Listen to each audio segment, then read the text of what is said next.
संयुक्त पेंशनर्स कल्याण समिति उत्तर प्रदेश की लखनऊ शाखा ने प्रधानमंत्री को ज्ञापन भेजकर केंद्रीय सिविल सेवा पेंशन वेतन अधिनियम 2005 को वापस लेने की मांग की है। ज्ञापन में कहा गया है कि इस अधिनियम के लागू होने से पेंशनर्स के बीच असमानता बढ़ेगी और पुराने पेंशनभोगियों को आर्थिक नुकसान उठाना पड़ सकता है। समिति ने सुप्रीम कोर्ट के फैसलों का हवाला देते हुए पेंशन को सामाजिक सुरक्षा का महत्वपूर्ण माध्यम बताया और सभी पेंशनर्स के लिए समान नीति लागू करने की मांग की। ज्ञापन जिलाधिकारी के माध्यम से प्रधानमंत्री को प्रेषित किया गया है। मांगे तो हमारी कई है, मेन मांग एक है हमारी कि जो विधेयक पारित किया है वो हम लोगों के विरुद्ध, वो हम लोगों के हितों की रक्षा नहीं कर पा रहा है। हम चाहते संशोधन हो इसमें, और जो हमारी पुराने मांगे थी, जैसे हम लोग की पेंशन प्रणाली थी जो लागू थी, उसी हिसाब से हमको हमारे हितों की रक्षा की जाए और हमको शुद्ध पेंशन प्रणाली दोबारा पुनः विचार करके इसको लागू किया जाए। 8वां वेतनमान देखिए आएगा।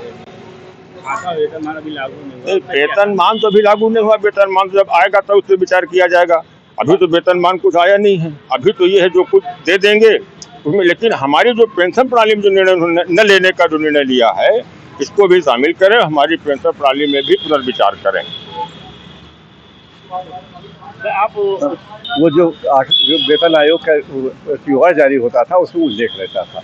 8वें वेतन आयोग का जो जारी हुआ है उसमें TOR में पेंशनर का उल्लेख नहीं, पेंशन संशोधन का उल्लेख नहीं है, बल्कि उल्टा ये कहा गया है कि पेंशन में कितना व्यय आएगा ये बताए वेतन आयोग। तो व्यय अगर मान लिया हमसे आप मान लिया हमारे संरक्षक हैं या हमारे अधिकारी हैं और आपसे कहा गया 15 करोड़ का आएगा तो आप कहोगे भैया तुम अपना हम नहीं दे पाओगे तुमको। तो ये गवर्नमेंट ने एक चाल चली हमारे लिए वेतन आयोग के माध्यम से, और वेतन आयोग से ये पूछ रहे हैं कि कितना खर्चा आएगा। खर्चा अगर ज़्यादा बता देंगे तो वो कहेंगे हम नहीं देंगे कुछ।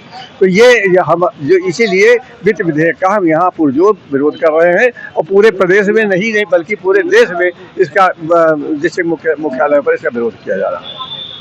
गवर्नमेंट ने मेरी बात नहीं मानी तो वोट के माध्यम से हम इनका विरोध करेंगे। बिल्कुल सही है। पक्का, बस एक ही शब्द है।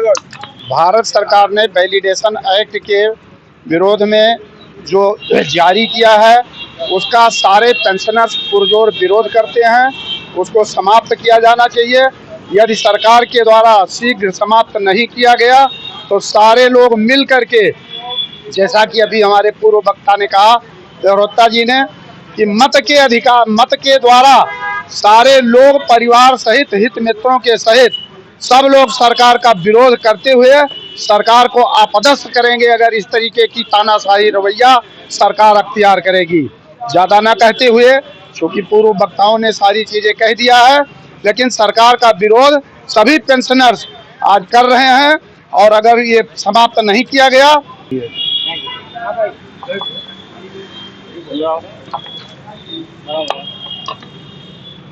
ये जो वैलिडेशन एक्ट पास हुआ है ये सरकार ने जो तैयारी कर रखी है। ओके, मीडिया के लोग हैं, सबसे अनुरोध कर रहा हूं, हमारी इस बात को आदरणीय माननीय प्रधानमंत्री नरेंद्र मोदी, दामोदर दास मोदी साहब को जरूर पहुंचा दीजिए कि हम लोग कष्ट में हैं।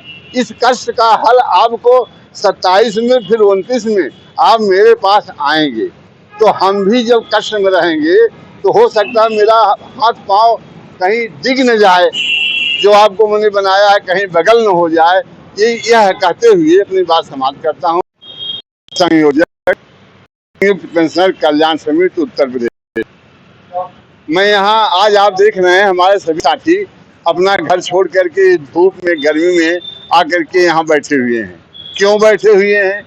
ये हमारी सरकार एक विधेयक पास कर लिया, मेरे हाथ में विधेयक है वो, जो 25/3/2025 को एक विधेयक पास कर लिया। उसमें उसने क्या किया है? उसने कहा पहले हम लोग पेंशन मिलती थी, जो लोग 2004 के पहले के कार्यरत थे उनको फुल पेंशन मिलती थी। आज की तारीख में जो लड़के नौकरी कर रहे हैं, जो भाई भाई नौकरी कर रहे हैं, उनको सिस्टम बदल दिया, NPS कर दिया, UGS कर दिया। रोज नए नाम दे करके, जैसे नामनी कल्चर करते हैं, नाम बदलने का इनका एक सपना है कि देश का नाम कहीं बदल करके दूसरा न हो जाए। हम लोग अभी चक्कर में पड़े हुए हैं ये सरकार हमारी देश का नाम भी बदल सकती है। तो ये हमारा जो हमको पेंशन मिल रही थी, ये अगर पार्षद हो गए पेंशन लेंगे, विधायक हो गए पेंशन लेंगे, मिनिस्टर हो गए पेंशन लेंगे, मुख्यमंत्री होंगे पेंशन लेंगे, आपके राज्यसभा के मेंबर होंगे पेंशन लेंगे, अब लोकसभा के मेंबर होंगे, इतनी अलग अलग पेंशन जोड़ करके इनको 4-5 लाख रुपए पेंशन मिलती है और हम ये पुरानी पेंशन लेंगे और हमको कहते हैं आप नई पेंशन में जाइए। नई पेंशन में क्या है, हमारा पैसा जो हम जमा करते हैं, कंट्रीब्यूट करते हैं, उस पैसे को ये बड़े बड़े अपने भाइयों को दे देते हैं। अदानी जी को दे देंगे, अंबानी जी को दे देंगे, टाटा को दे देंगे, बिरला को दे देंगे और उनका जो फैक्ट्री जो बैठ जाएगी, नुकसान हो जाएगा। रुपए है, मैंने डीएम को लिख के दे दिया, ये पेंशन तुम ले लो। 12 से तुम्हारा प्रधान हमको पेंशन दे रहा है, तो हम उस पेंशन को न लेकर के 1000 रुपए की पेंशन क्यों लें? यह विडम्बना है। इस विडम्बना के लिए हम लोग पूरे देश में आज की तारीख में, क्योंकि 1 साल हो गया है, सरकार से हम 1 साल से अनुरोध, विनती, ज्ञापन देते देते जब थक गए हैं, तो आज हम ब्लैक डे मना रहे हैं, काला दिवस मना रहे हैं, पूरे देश में मना रहे हैं। आपके उत्तर प्रदेश के 75 जिलों के मुख्यालय पर, जिलाधिकारी कार्यालय के सामने हम यह काला दिवस मना रहे हैं। उसी क्रम में आज अपने स्वर्गीय हमारे नेताजी हैं, स्वर्गीय बीएन सिंह साहब, हम उनको याद दिला रहे हैं कि आप वहाँ बैठे हुए हो, आप देखो कि यह सरकार मेरे साथ कितना अन्याय कर रही है। आपने तो अपना पूरा जीवन लगा दिया था और हम लोगों को जो देख गए थे वो यह सरकार छीन रही है। और